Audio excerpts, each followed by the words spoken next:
ليش الريايل في الإمارات نسميهم إخوان شمة؟ تعالي بنتي بخبرك عن السالفة. كانت هناك بنت اسمها شمة، يتيمة الأم والأبو، يوزوها وهي صغيرة، كانت حلوة وجميلة، لكن الله بلاها بريال، كان يعذبها ويضربها يبهدلها. في يوم من الأيام البنية المسكينة ما استحملت الإهانة، طلعت تصيح وتربع في البرور هذه، وجلست هناك عند عثور وجلست تصيح. يوها مجموعة ريايل أكبرهم قال لها أنت إيش بلاك ليش تصيحين؟ وقالت له وخبرته عن السالفة من أولها لنهايتها. قالها فعليك إحنا ريايل، نحن نحميك واعتبرينا إخوان شمة. قال لها قومي دلينا ودينا عند عرب ريلك. يوم وصلت عند باب بيتهم وفتحوا الباب، قالوا لها منو هالريايل اللي انت جايبتنهم؟ قالوا لها هم احنا اخوانها، احنا اخوان شمة، ولا بيقول شيء حق شمة يا ويله منا.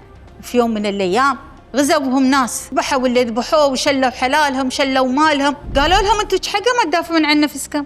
قالوا لهم احنا ما نقدر لهم، هذيل القوم اقوياء احنا ما نقدر لهم. قالوا وفا واحنا اخوان شمة، نحن اللي بنوقف وياكم. دافعوا عنهم وردوا حلالهم وردوا مالهم. ومن يومها صار اي فزع يفزعوه بهالريايل لاهل الامارات قالوا هذيل اخوان شمة.